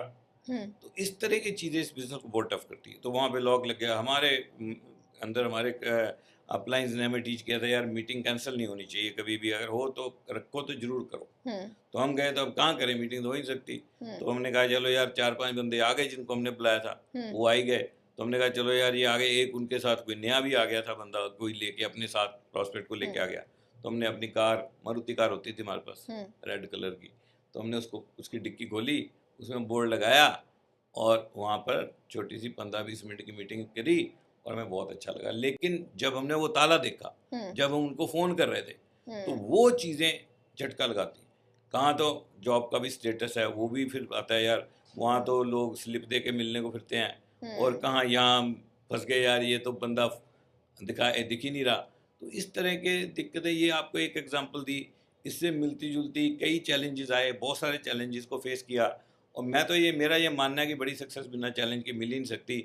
और हमारे बिजनेस तो हम पहले ही कहते हैं मुश्किल ही है, लोगों का बिजनेस है, लोग मुश्किल हैं, लोग बोलते कुछ और हैं, सोचते कुछ और हैं, बताते कुछ और हैं, करते कुछ और हैं, और फिर आपको फिर से बना के बताएंगे कुछ और है। तो वो इस बिजनेस को टफ करता है, क्योंकि चलना ही लोगों से है। पर आपकी सोच अलग होनी चाहिए, जैसा कि आपने रास्ता बना ही लिया, मीटिंग करके ही आए, तो अगर आप डेडिकेटेड हैं तो आप कुछ ना कुछ रास्ते निकाल ही लेंगे। वो लोगों के बारे में ये भी पक्का है, आप कोई भी काम आप दिल से पूरे मन से करोगे तो आपको साथी मिलेंगे। आप दिल से सुबह सैर करना शुरू करो, आपको सैर वाले मिल जाएंगे। आप किसी सत्संग में जाने लग जाओ, वहाँ जाने के लोग मिल जाएंगे। आप किसी मंदिर जाने लग जाओ, वहाँ के लोग मिल जाएंगे। गुरुद्वारे जाने लग जाओ, वहाँ के लोग मिल जाएंगे। नेगेटिव चलें, आप दारू पीने लग जाओ, वहाँ साथी मिल जाएंगे। आप गली के कोने में जाके सिगरेट लगाने लगो, वहाँ मिल जाएगा, कोई आ जाएगा साथ में, मैं भी तेरे साथ। अल्टीमेट चॉइस आपकी है, जैसा आप करोगे, यूनिवर्स तो वही कहता है। आप काम करोगे दिल से, साथी जरूर मिल जाएंगे। ये तो ऐसा जबरदस्त बिजनेस है, हमने दिल से किया, हमें इसके साथी मिले। तो सर एक चीज़ और पूछना चाहेंगे, जैसे कि डायरेक्ट सेलिंग के सेमिनार्स में लोग चीखते चिल्लाते हैं, एक्साइटमेंट दिखाते हैं, कभी ऐसा हुआ एक्साइटमेंट वाला आपके साथ भी सीन हुआ कुछ? बहुत सीन होते हैं, एक्साइटमेंट हमारे बिजनेस में जरूर दिखाते हैं, लोग एक्साइटेड रहते हैं, और एक्साइटमेंट से ये बिजनेस चलता है, क्योंकि ये लोगों का बिजनेस है। हर चीज़ कॉन्टेजियस है, जैसे आपका एटीट्यूड कंटेजियस है, आपकी सोच कंटेजियस है, लोग उसको पकड़ लेते हैं। एक्साइटमेंट कंटेजियस है, लोग उसको पकड़ लेते हैं। तो लोगों को बुरा लगता है, जो नए लोग आते हैं उनको कई बार लगता है यार ये इतने हो हल्ला क्यों, भाई बेचना सामान है तो बेचो, है ना, टीम बनाई है बनाओ, ये हो हल्ला क्यों है। तो ये ऐसे लोग बहुत बार आ जाते हैं। एक बार की बात है, आपको बताऊं मैं, बड़े इंटरेस्टिंग किस्सा है। चंडीगढ़ में सेक्टर 35 में एक होटल है, होटल हिमानी, तो उसके बेसमेंट में हम लोग मीटिंग किया करते थे। एक हॉल था, छोटा सा हॉल था, उसके अंदर मीटिंग करते थे। तो एक दिन मीटिंग चल रही थी, तो हर बार तो मैं नई बिजनेस प्लान दिखाता था, कई बार कोई बिजनेस प्लान दिखाने के लिए, इस बिज़नेस में हम लोगों को सिखाने के लिए भी बहुत बार ड्यूटीज़ लगाते हैं, भाई तुम होस्ट करना, तुम प्लान दिखाना, फिर एक्सपीरियंस शेयरिंग, तो फिर बाद में एंड में जाके हम बोलते हैं। तो मेरा एक टीम में एक अच्छा डिस्ट्रीब्यूटर है, वो प्लान दिखा रहे थे, और जब वो प्लान दिखा रहे थे तो थोड़ी एक्साइटमेंट शो कर रहे थे। तो जैसे बहुत लोग करते हैं हमारे बिजनेस में, थोड़ा ऑब्वियस एक दूसरे से भी सीखते रहते हैं, और लोगों का बिजनेस है, आप एक मीटिंग कर रहे हो, उसमें एक्साइटमेंट नहीं तो बोरिंग भी हो जाता है, और बोरिंग में लोग तंग होते हैं, तो एक्साइटमेंट में अच्छा भी लगता है। तो वो कुछ एक्साइटमेंट दिखा रहे थे, तो एक बहुत ही सोफिस्टिकेटेड सा बंदा था, वो खड़ा हो गया, कहता है ये क्या चल रहा है, ये ऐसा क्यों भाई, इतना एक्साइटेड होने की, आपने बोला था, मेरे को बुलाया था कि एक बिजनेस प्लान के बारे में बात होगी, प्रपोजल डिस्कस होगी, तो प्रपोजल बताओ ना, ये तुम एक्साइटेड क्यों हो रहे हो इतने। तो बड़ा उसने माहौल बदल दिया, लोग अब क्या होगा, एक सस्पेंस, एक सन्नाटा छा गया, अब देखो क्या होगा, ये क्या जवाब देंगे। तो वो बंदा जो एकदम बेचारा अपनी साइड में प्लान दे रहा था, इस तरह एकदम से क्वेश्चन आया तो घबरा गया। तो मैं बैठा था, मेरे माइंड में आंसर आ गया उसका, तो मैं एकदम पीछे चला गया, दीवार के साथ लग गया, और मैंने बोला मेरे को बुलाओ, कॉल मी। तो मैं उसको इशारा करके कॉल मी, तो उसने देख लिया, तो उसने बोला माइक में, वेरी गुड क्वेश्चन, आपका क्वेश्चन बहुत अच्छा है, लेकिन मैं चाहता हूँ कि इसका आंसर मेरे अपलाइन मिस्टर नारंग देंगे, so please welcome mister Anil Narang. तो मेरे को स्टेज पे बुलाया, तालियां बजी, मैं स्टेज पे चला गया। तो मैंने कहा सर आपके क्वेश्चन का मैं आंसर देता हूँ, आप थोड़ा मेरी एक स्टोरी सुनिए 2 मिनट की, जिससे आपको समझ में आएगी ये बिजनेस में हम एक्साइटेड क्यों होते हैं। तो बंदा अच्छा था, सोफिस्टिकेटेड से, वाला नया बंदा बनाया, बड़ा सोफिस्टिकेटेड सा बंदा था। बोले हाँ बताओ क्या स्टोरी सुनाना चाहते हो। मैंने कहा एक सिचुएशन आपको बताता हूँ, इंडिया पाकिस्तान का क्रिकेट का मैच चल रहा है, और एक बंदा अपने घर में बेड पे बैठ के सामने टीवी लगा के, बड़ा टीवी लगा के मैच देख रहा है, और 6 बॉलें रह गई और रन रह गए बनाने वाले 18, और बंदा पूरा फोकस्ड है कि अब बनेंगे नहीं बनेंगे, बनेंगे नहीं बनेंगे, पूरा फोकस है। उसका बेटा छोटा सा साथ में खेल रहा है, तो उसको बड़ा बुरा लग रहा है, यार ये हल्ला मचा रहा है। वो कभी बोलता है पापा, कभी बीच में कोई बोल देता है। उसकी वाइफ खाना बना रही है, वो बोलती है खाना कितने बजे लगा दूं? बोले रुक जा, कोई खाना नहीं अभी लगाना, कोई खाना नहीं, 6 बॉलें रह गई हैं। उसको समझ नहीं आ रहा क्या हो गया। तो ऐसे करते करते अब आखिरी बॉल पे आ गई, और आखिरी बॉल में 4 रन बचे, 1 बॉल 4 रन, इंडिया पाकिस्तान। और बच्चा साथ में टी टी कर रहा, पापा ये ड्राइंग कौन सा कलर कर दूं इसमें, पापा देखना मेरी ड्राइंग। और पीछे हटे यार तू, उसको धक्का मार रहा है। वाइफ बोल रही खाना बिल्कुल रेडी है, मतलब पीछे हटे, आखिरी बॉल है। वाइफ को कुछ लेना था, वो आगे से निकल गई, उसके आगे से। बोला अरे क्या कर रहे हो, आगे आगे, आखिरी बॉल। तो आखिरी बॉल आई और चौका लगा और इंडिया जीत गया। उसने बेड पे चढ़ के छलांगे मारनी शुरू कर दी। ओ जीत गए, जीत गए, जीत गए। अपने बच्चे को उठा लिया गोदी में, वो जीत गए। बच्चे को समझ ना आए। फिर उसने देखा इसको तो समझ नहीं आ रही, सीधा किचन में गया, अपनी वाइफ को उठा लिया। उन्हें कहा अरे क्या हो गया, इतना क्या हो गया, क्या हो गया? वो कहता इंडिया जीत गया। कहती फिर क्या हो गया, रोज जीतता इंडिया, जीतता, हर जीत हार तो लगी रहती, इतना क्यों शोर मचा रहे? बाहर पटाखे बजने शुरू हो गए। अब मेरे को बताओ उसकी एक्साइटमेंट जेन्युइन है कि नहीं है? जेन्युइन है, बिल्कुल उसकी जेन्युइन है। उसने भी मेरे को यही बोला, उसकी जेन्युइन। मैं कहा उसकी वाइफ को समझ आ रही है? नहीं समझ आ रही। मैंने कहा वो जो उसको समझ आ रही थी ना, वो अभी हमारे प्लान प्रेजेंट हो जाते उनको समझ आ रही थी, और उसकी वाइफ को जैसे लग रहा था आपको वैसे ही लग रहा है। जिस दिन आपको समझ आ जाएगी उस दिन आप भी एक्साइटेड हो जाओगे। आप इस बिजनेस प्लान को आराम से देखो, एक्साइटमेंट को भूल जाओ। आपको एक्साइटमेंट नजर आ रही, लेकिन आपको पूरा प्रपोजल भी समझाया जाएगा। आप जब यहाँ से जाओगे आपको पूरी इन्फॉर्मेशन के साथ भेजेंगे ये बिजनेस क्या है और आपको क्यों करना चाहिए। तो वो इंसिडेंट बड़ा इंटरेस्टिंग रहा और बड़ा मज़ा आया। और फिर मैंने उसको वापस बुलाया और फिर प्लान उन्होंने ही दिखाया। मैंने ये स्टोरी सुना के फिर मैं जाके बैठ गया, फिर वो बंदा बैठ गया। बहुत शानदार है सर, क्योंकि विजन जो आपको दिख रहा है वो दूसरे को दिखता नहीं है। इस बिजनेस की खूबसूरती है। और मैं कहूँगी हर एक बिजनेस में ही जो विजन आपका है वो आपकी फैमिली वालों को भी नहीं दिख रहा होता जब तक आप सक्सेसफुल नहीं होते। इस बिजनेस में ना बहुत सारी कहानियाँ सुनाई जाती हैं इसी को लेके। तो वो कहानियाँ जब हम सुनते हैं ना, फिर हमें समझ में आता है। तो वो कहानियाँ फिर इस बिज़नेस में बार बार सुनाई जाती हैं। तो ये जो सेमिनार्स होते हैं उनकी बहुत वैल्यू है।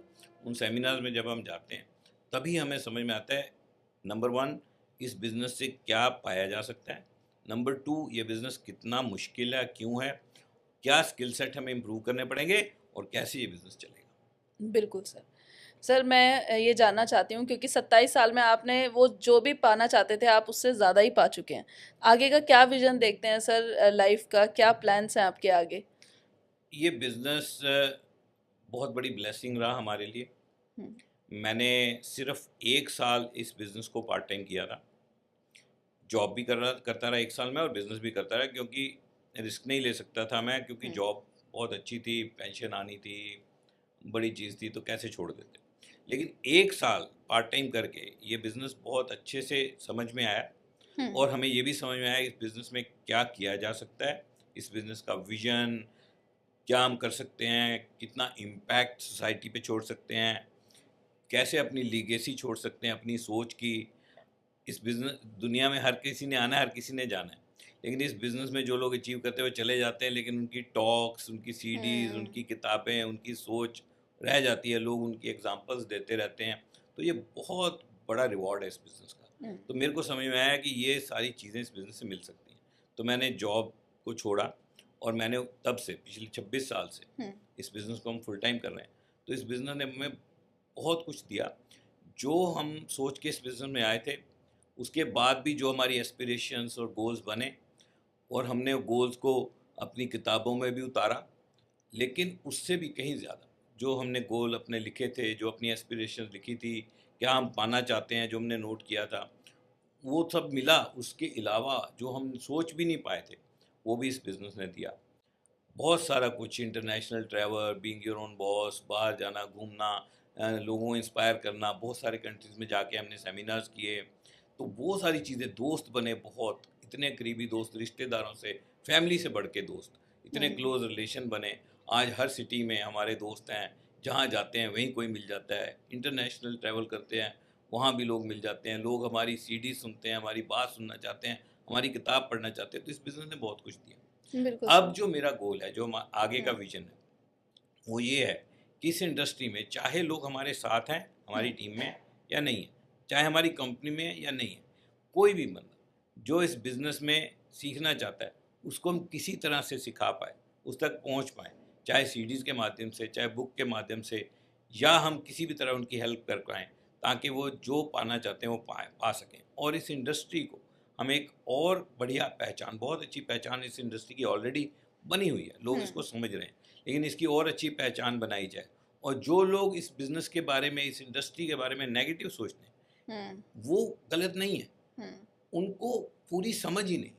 वो ये सोचते हैं ये स्कैम है, ये मेंबर बना के अमीर हो जाते हैं, ये इसमें पिरामिड है, नीचे वाले ऊपर वाले से ज़्यादा पैसा नहीं कमा सकते। उन लोगों को किस तरह से ये समझाया जाए, जैसा जितना पॉसिबल, आपका ये पॉडकास्ट, इसके माध्यम से इस तरह की चीज़ें हम करना चाहते हैं ताकि लोगों को पता लगे कि ये एक प्रॉपर बिजनेस है। इसमें कंपनीज ने कितनी इन्वेस्टमेंट, हमारी कंपनी ने इंडिया में फैक्ट्री लगाई, अब उस कंपनी के पास 2000 एम्प्लॉय काम कर रहे हैं, उनके कितने सारे इंफ्रास्ट्रक्चर हैं, फिजिकल कितने ऑफिसेज हैं, कितना डिजिटल, कितना बड़ा इंफ्रास्ट्रक्चर है, कितनी बड़ी वेबसाइट, ऐप्स, वो सारा कुछ उन्होंने क्रिएट किया। और वो हमें मिल जाता है लॉजिस्टिक्स, सामान पहुंचाना, कंप्लायंस, प्रोडक्ट लेके आना, R&D, research and development product की करना, इतना कुछ ये कंपनीज कर रही हैं, इतना पैसा लगा रही हैं, और ये सारा कुछ प्रोडक्ट बना के, प्रोडक्ट नहीं है वो ब्रांड बन चुके हैं, प्रोडक्ट्स ब्रांड बन गए, उनका नाम है, दुनिया में बिकते हैं, 100 मुल्कों में सेम नाम से बिकते हैं। इतने बड़े ब्रांड बना के, इतनी बड़ी इन्वेस्टमेंट लगा के, एक ऑर्डिनरी आदमी को बिना उसका नाम पूछे, बिना उसकी पहचान, उसकी एजुकेशन, उसकी कास्ट, उसकी क्रीड, उसकी एज, कुछ पूछे बिना 18 साल का होना चाहिए, भारत का सिटीजन होना चाहिए, कोई पढ़ाई नहीं पूछी, कोई एक्सपीरियंस नहीं पूछा, उसको बिजनेस दिया, और वो ये सारा कुछ यूज कर सकता है, उनका प्रोडक्ट, उनका ब्रांड, उनका इंफ्रास्ट्रक्चर यूज कर सकता है और अपना बिजनेस बना सकता है। 100 रुपए का माल भी बेचेगा, उस पर भी कुछ मिलेगा, तो जितनी सेल करेगा उस पर पैसा कमा सकता है। इतना लॉजिकल बिजनेस है ये। तो जो लोग इसके बारे में नेगेटिव कमेंट्स लिखते, नेगेटिव तो कभी वैसे नहीं लिखना चाहिए जब तक आपको श्योर ना हो, और वो लोग श्योर भी हैं, वो लिखते भी हैं। मैं कभी तो मैं चाहता हूँ मेरे से आके बात तो करो, मेरे को समझने की कोशिश करो, अरे देखो तो सही ये बिजनेस क्या है, इतना ट्रांसपेरेंट, इतना लॉजिकल बिजनेस कि आप सेल करोगे पैसे कमाओगे, और सेल करने के लिए मॉडल आपको दे दिया, मॉडल को समझो। आप आज ज्वाइन करते हो, आप आज ज्वाइन करते हो, 50 साल पहले जिसने ज्वाइन किया उससे ज़्यादा पैसे कमा सकते हो उसी के नीचे होके। ये इस बिज़नेस की ब्यूटी है। तो मेरा जो गोल है और मेरा विजन है कि ये बिज़नेस बहुत आगे जाने वाला है, लेकिन हम उसमें एक छोटा सा कुछ कंट्रीब्यूशन कर पाए, कुछ लोगों को सिखा पाए, कुछ लोग जो करना चाहते हैं उनको मदद कर पाए। तो सर बात करें डायरेक्ट सेलिंग में, बहुत सारे लोग बोलते हैं हम लुट गए, हम बर्बाद हो गए, हमारा पैसा डूब गया, इन्होंने लूट लिया वगैरह वगैरह, तो उस पर आप क्या कहना चाहेंगे? लोगों की बर्बादी का क्या कारण है और एक्चुअल में क्या लोग बर्बाद होते हैं यहाँ पर? डायरेक्ट सेलिंग बिजनेस को करने का एक सही तरीका है और बहुत सारे गलत तरीके। दुनिया में हर चीज़ में ऐसे ही होता है। बिल्कुल। कोई भी बिजनेस, चाहे आप स्कूल चला लो, चाहे आप कोई ट्रेडिशनल बिजनेस कर लो, उसको सही तरह से करोगे तो वो चलेगा, अगर गलत तरह से करोगे तो बंद हो जाएगा। कहा जाता है कि more than 90% of all businesses they fail during the first 5 years, fail हो जाते हैं, कोई भी बिजनेस हो, छोड़ जाते हैं। इसी तरह डायरेक्ट सेलिंग में भी लोग गलत काम करते हैं। और डायरेक्ट सेलिंग में एक सबसे बड़ा गलत काम क्या है, कुछ लोग क्या सोचते हैं कि मैं लेवल अचीव करना है, सामान खरीद के अचीव कर लेता हूँ, बल्क बाइंग, सामान खरीद लो लेवल तो हो जाएगा अचीव, लेकिन सामान कहाँ जाएगा? एक हद तक ही कंज्यूम कर पाओगे। हाँ, एक हद तक कंज्यूम कर पाओगे, एक हद तक सेल कर पाओगे। राइट। तो हमारे बिजनेस में पेशेंस बहुत जरूरी है। इसको डिलेड ग्रेटिफिकेशन हम टीच करते हैं कि आपको धीरे धीरे बिल्ड होगा और फिर बड़ा हो जाएगा। तो प्रोडक्ट कभी भी बल्क बाइंग नहीं करनी चाहिए। आप उतना ही खरीदो जितना आप कंज्यूम कर लोगे या सेल कर लोगे। अगर ऐसा करोगे तो कोई लॉस होने का चांस ही नहीं है। लॉस खाने का एक ही तरीका है हमारे बिजनेस में, सामान खरीद लिया लाखों रुपए का और फिर वो पड़ा हुआ बिक नहीं रहा, फिर एक्सपायर हो गया, तो लॉस होना ही है। तो लॉस का और कोई तरीका नहीं है। और इसमें कुछ लीडर्स, अपलाइंस, वो भी रिस्पॉन्सिबल है। वो अपने डाउनलाइंस को बोलते हैं कोई ना खरीद ले अपने फायदे के लिए। तो दोनों को रिस्पॉन्सिबल होना पड़ेगा। एक तो नया बंदा, उसको should put his foot down कि नहीं मैं बल्क बाइंग नहीं करूंगा। और अपलाइंस जो इस तरह की टीचिंग करती हैं वो तो बहुत ही गलत है। ऐसी अपलाइन तो नहीं होनी चाहिए कभी भी। हमने आज तक अपने किसी डाउनलाइन को ये नहीं बोला कि तू सामान खरीद ले और अपने लेवल अचीव कर ले। हम उसको कहते हैं यार जो लेवल हो रहा है ना उतना करो। स्ट्रेच करना जरूरी है, गोल सेट करने जरूरी हैं, लेकिन कितना स्ट्रेच, उतना ही जितना संभाल पाओ।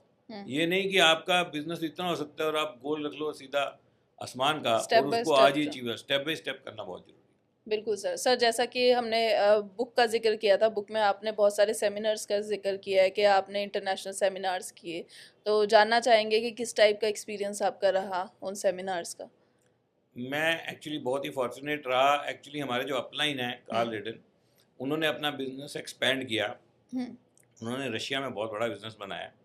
तो उन्होंने पहले हमें रिकमेंड करके और वहाँ पे एक सेमिनार करने के लिए भेजा। तो जब हमने वहाँ सेमिनार किए, लोगों को पसंद आया। इंग्लिश की कमांड वहाँ पे ट्रांसलेट करते हैं, ट्रांसलेटर को अच्छा लगा, तो बार बार रिपीट वहाँ से डिमांड आने लगी।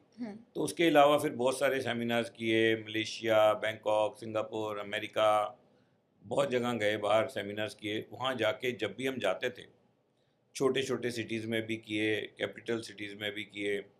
तो वहाँ जब जाते थे तो मैंने बुक में एक चैप्टर भी लिखा है इसके बारे में, कुछ 2 स्टोरीज भी हैं वहाँ पे जो हम वहाँ से लर्निंग हुई। तो वहाँ जब हम जाते थे तो वहाँ से सिखाते तो थे ही, लेकिन बहुत कुछ सीख के भी आते थे। तो एक तो हमने ये सीखा कि पूरे वर्ल्ड में डायरेक्ट सेलिंग करीब करीब एक ही तरह से चल रही है। सब जगह लोगों को वही प्रॉब्लम फेस करनी पड़ रही हैं, वही डिफ़िकल्टीज फेस करनी पड़ रही हैं, वही कि वो खुद सीख जाते हैं, लोग नहीं समझ पाते। इसके पीछे ना एक बहुत ज़बरदस्त साइंस है। हमारा जो ब्रेन है ना, इसके 3 पार्ट हैं। एक होता है क्रॉक ब्रेन, आउटर ब्रेन। वो क्रॉक ब्रेन ना पुराना ब्रेन है, सदियां पुराना ब्रेन, जो कि बड़ा मोटी मोटी बात समझता है, ब्लैक एंड वाइट में समझता है। मैं इसको करूं ना करूं, ये अच्छा है बुरा है, ये काला है ये सफ़ेद है, इसको खा जाऊं या मार दूं। पुराने जमाने में यही होता था ना, अपनी जान बचानी और नहीं तो खा जाऊं। तो क्रॉक ब्रेन है, पहले कोई भी इंफॉर्मेशन वहां जाती है। उसके बाद है मिड ब्रेन। तो मिड ब्रेन जो है वो सोशल ब्रेन है। वो ये देखता है कि जिससे मैं बात कर रहा हूँ वो सोशली कैसा है। हस्बैंड वाइफ हो तो अच्छे लगते हैं, अच्छा ड्रेसअप हो तो अच्छा लगता है, एक बंदा अच्छे से बाल बने हो, एक हिप्पी सा बंदा आ जाए उससे डर लगता है। तो मिड ब्रेन का काम है। और उसके अंदर है हाईली इवॉल्व्ड नियोकॉर्टेक्स, जो अंदर का ब्रेन है, नियोकॉर्टेक्स जो लॉजिक समझता है। तो जब हम कोई चीज़ शुरू करते हैं तो पहले क्रॉक ब्रेन के पास आती है, वहीं पे प्रोसेस होती है। फिर धीरे धीरे लोगों को मिलते हैं तो वो मिड ब्रेन में जाती है, समझ आता है अच्छे लोग हैं, अच्छे सेमिनार हैं, फैमिली फीलिंग है, अच्छा लग रहा है। और फिर धीरे धीरे जब हम पढ़ते हैं किताबें, उस बिजनेस प्लान को समझते हैं, प्रोडक्ट को समझते हैं, तो वो जो नियोकॉर्टेक्स है उसमें जाके सारा डाटा स्टोर होता है और वो समझता है कि पूरी पिक्चर है क्या, उसको समझ आती है। अब जो हमने अपनी इतनी सारी प्रोसेस करके और वो चीज़ को क्रिएट किया, जब हम किसी नए बंदे को बताते हैं उसके क्रॉक ब्रेन में जाती है, तो वो नियोकॉर्टेक्स में एक चीज़ प्रोसेस हुई, उसके क्रॉक, वो वहाँ से रेजिस्टेंस आती है। तो ये हमें सीखना पड़ता है कि यार ये सारी चीज़ क्या है। अब जो चीज़ मैं इतना धीरे धीरे करके समझा हूँ, तो मैं सामने वाले को कैसे ऐसा बताऊं कि वो भी धीरे धीरे समझे और मेरी बात को जैसे मैं सोच रहा हूँ वैसे सोचे और हम मिलके काम करें। तो हमें कुछ स्किल सीखने पड़ते हैं, जैसे art of asking questions, art of agreeing, art of promotion. तो ये सारी चीज़ें धीरे धीरे करके, लिसनिंग फॉर सक्सेस, सुनना, कम बोलना ज़्यादा सुनना, आस्क लिसन, सवाल पूछो सुनो और ध्यान से सुनो। इसलिए नहीं कि खाली मेरे को रिस्पॉन्ड करना है। Don't listen to respond, listen to understand. उसको समझने के लिए सीखो। तो ये छोटी छोटी चीज़ें, बड़ा ज़बरदस्त बिजनेस है। इसके सबसे बड़े रिवार्ड पता है, ये आपको बेहतर इंसान बनाता है, आपको लोगों से डील करना सिखाता है और आप एक बहुत बेहतरीन लीडर बनते हो और लोगों को सिखाते हो। बहुत ही कमाल का एक्सपीरियंस रहा इंटरनेशनल सेमिनार्स का। ज़बरदस्त लीडर्स को मिलने का मौका मिला और हमने देखा, अभी हम जस्ट कोविड से पहले एक सेमिनार करके आए रशिया में, एक जगह है उलियानॉस्क। तो वहाँ पर एक लीडर थे, रफीक एंड इलिनारा, हस्बैंड वाइफ। तो उनकी टीम के लिए उन्होंने हमें इनवाइट किया। तो उनकी बैकग्राउंड क्या थी, वो इलेक्ट्रिशियन थे। और कौन से कंट्री में, दूसरे कंट्री में। तो इतने कंट्री में हम जाते हैं, वहाँ खाने के तरीके भी सेम नहीं है, खाना भी सेम नहीं है, कल्चर भी सेम नहीं है, शादियाँ अलग तरह से मिलाते हैं, नमस्ते अलग तरह से करते हैं, गले अलग तरह से मिलते हैं, लेकिन डायरेक्ट सेलिंग बिजनेस सेम तरीके से करते हैं। यहाँ के सेम प्रिंसिपल वहाँ अप्लाई होते हैं। ये डायरेक्ट सेलिंग एक अलग दुनिया है। मैं तो कहता हूँ एक ये बड़ी दुनिया है और उसके अंदर एक हमारी छोटी सी दुनिया है, डायरेक्ट सेलिंग की दुनिया, जो बहुत खूबसूरत है, जिसमें लोग एक दूसरे को अपलिफ्ट करते हैं, एक दूसरे को हेल्प करते हैं, एक दूसरे की तरक्की पे खुश होते हैं, जेलसी नहीं करते। बड़ी खूबसूरत दुनिया है। इसके अंदर आके देखो, फिर पता लगेगा ये कैसी दुनिया बनी है, डायरेक्ट सेलिंग की दुनिया, हमारी दुनिया। बिल्कुल सर, आपने कहा खूबसूरत दुनिया, रिवॉर्डिंग की बात करी आपने, तो हम जानना चाहेंगे क्या रिकॉग्निशन आपने इस अपने सक्सेस करियर में पाए और कैसा लगा आपको? हमारे बिजनेस में रिकॉग्निशन बहुत यूनिक है और बहुत छोटे से लेवल से शुरू हो जाती है। कोई भी डिस्ट्रीब्यूटर आके छोटा सा लेवल भी अचीव करता है ना, तो उसको रिकॉग्नाइज किया जाता है। और कहते हैं हर इंसान दुनिया में अपने गले में एक तख्ती लगा के घूम रहा है, जो इनविजिबल तख्ती है, जिस पे लिखा हुआ है मेक मी फील स्पेशल, मेरे को स्पेशल बना। तो अगर आप किसी को स्पेशल बनाते हो, उसको जो फीलिंग होती है वो कभी नहीं भूलता। कहते हैं आपने क्या बोला, what you said people can forget, but they will never forget how you made them feel. Right. आपने फीलिंग कैसी कराई वो कभी नहीं भूलेंगे। तो हमारे बिजनेस में रिकॉग्निशन इनबिल्ट है, धीरे धीरे करके छोटे छोटे लेवल पे रिकॉग्निशन होती है और उनको बोलने को कहा जाता है। इसीलिए मैं इस बिजनेस को कहता हूँ कि यह है तो प्रोडक्ट डिस्ट्रीब्यूशन मॉडल, लेकिन ये डिस्गाइज्ड है एक पर्सनैलिटी डेवलपमेंट फोरम के रूप में। पर्सनैलिटी डेवलपमेंट फोरम है और बना ही है। आप सोचो हमारी कंपनी ने हमें स्पॉन्सर किया, IIM कलकत्ता में हम गए, वहाँ पे कोर्स किया लीडरशिप डेवलपमेंट के ऊपर और उनके हॉस्टल्स में रहे। फिर IIM अहमदाबाद में गए आफ्टर ज्वाइनिंग अभी रिसेंटली। अच्छा, मेरी बुक में एक चैप्टर है। IIM अहमदाबाद में गए अभी बहुत। अच्छा, वो कंपनी लेवल पे आप कंपनी ने स्पॉन्सर किया, पैसे उन्होंने खर्चे और हमें IIM कलकत्ता में भेजा, IIM अहमदाबाद में भेजा। हमने क्लासेस अटेंड की और वहाँ से सर्टिफिकेशन करी और वहाँ से लीडर बन के आए और बहुत कुछ नया सीख के आए। अब हमारे जैसे लोगों को IIM अहमदाबाद में जाने का कभी ज़िंदगी में मौका नहीं मिलता, IIM कलकत्ता में जाके उनके हॉस्टल में रहने का कभी मौका नहीं मिलता। और आप ये सोचो कि कंपनी को इस काम पे अपने लीडर को बेहतर लीडर बनाने के लिए पैसा लगाने की ज़रूरत क्या है? और ये तब है जब आपने 27 साल यहाँ पर इन्वेस्ट करें, उसके बाद भी कंपनी चाहती है कि आप और पढ़ें और स्किल्ड हों। बल्कि कंपनी ने सिर्फ उन्हीं लीडर को भेजा जो ऑलरेडी सक्सेसफुल थे, क्योंकि जो सक्सेसफुल थे उनको और ज़्यादा सिखाना चाह रहे थे और वो पैसा लगा रहे हैं अपने लीडर को बेहतरीन बनाने में, बेहतर से बेहतरीन बनाने में पैसा लगा रहे हैं। कैसा बिजनेस है ये? अगर सिर्फ माल बेचने का बिजनेस हो, सिर्फ मेंबर ही बनाने हो, तो ये IIM कलकत्ता IIM अहमदाबाद बीच में कहाँ से आ गए? तो इस बिजनेस में बहुत कुछ सीखा और रिकॉग्निशन बहुत अच्छी है, सबको अच्छी लगती है, हमें भी बहुत अच्छी लगी और बड़ी यूनिक रिकॉग्निशन होती है। और बहुत सारी वीडियोस हमारी रिकॉग्निशंस की भी हैं। एक रिकॉग्निशन में तो हम अपनी गाड़ी के सनरूफ से बाहर निकल के आ रहे हैं, मैं और मेरी वाइफ और हमारे पूरे लीडर्स, हमारी टीम के लीडर्स, दोनों तरफ फ्लैग करके, ladies gents, all ladies in pink, all gents in black, वो लाइन लगा के खड़े हैं और हमारे साथ हाई फाइव कर रहे हैं। फिर हम क्राउड के बीच में से जा रहे हैं स्टेज पे, फेरी टेल की तरह लगता है, एक दूसरी दुनिया है, अलग ही दुनिया है और ऐसा मज़ा, ऐसा नज़ारा अच्छा लगता है। रिकॉग्निशन सबको अच्छी लगती है। हमारे बिजनेस में इलेबोरेट है और बढ़िया है, लोगों को इंस्पायर करते हैं हम लोग और ये बिज़नेस बड़ा अमेजिंग है और अलग ही दुनिया है। ऐसे ही सर आप फलते फूलते रहें, आपकी बुक बहुत ही सक्सेसफुल रहे, हमारी ये दुआएं हैं। नेटवर्किंग के दीवानों ने आज बहुत कुछ सीखा। आई एम श्योर उन्होंने नोट्स बनाए होंगे कि क्या चीज़ हमें करनी चाहिए क्या नहीं, और इंस्पायर हुए होंगे आपसे। Thank you very much sir हमारे शो पर आने के लिए, अपना एक्सपीरियंस शेयर करने के लिए। थैंक यू यामिनी जी, आपने बहुत अच्छे अच्छे क्वेश्चन पूछे और बहुत खुल के हम लोग बात कर पाए, बिना सोचे खुल के हमने बात की, स्ट्रेट फ्रॉम हार्ट। और मैं यही उम्मीद करता हूँ कि आपके चैनल के थ्रू अगर हमारा पॉडकास्ट सुन के एक भी बंदा इंस्पायर होता है और वो किसी नए मुकाम पे जाता है, तो हमारा पॉडकास्ट तो सफल हो जाएगा। बिल्कुल सर। और जो कोई लोग इसके बारे में क्रिटिक हैं, उनको भी हम अगर कुछ जवाब दे पाए तो और भी अच्छा है। लेकिन एक बात हमेशा कही जाती है, दुनिया में क्रिटिक बहुत हैं, लेकिन जब जब उन्होंने सपने लेने वालों से मुकाबला किया, हमेशा हारे हैं। बिल्कुल सर, बिल्कुल। On this note sir, thank you very much for coming in our show. Thank you very much sir. Thank you Yamini ji. तो दोस्तों, आपने जाना कि चाहे इंडियन हो चाहे इंटरनेशनल मार्केट, डायरेक्ट सेलिंग हर जगह सेम है, सिर्फ डिफरेंट है तो अप्रोच करने का तरीका, आपका बिजनेस करने का तरीका। तो दोस्तों, आपने जाना क्या क्या स्किल इंपॉर्टेंट है डायरेक्ट सेलिंग के लिए, और ये भी जाना कि क्या गलतियां आपको नहीं करनी चाहिए ताकि आप लंबे टाइम तक सक्सेसफुल रह सकें। तो दोस्तों, अगर ये पॉडकास्ट आपको पसंद आया तो इसे लाइक, शेयर और सब्सक्राइब ज़रूर करें, और हमें कमेंट करके ज़रूर बताएं कि किस हिस्से ने आपको ज़्यादा प्रभावित किया।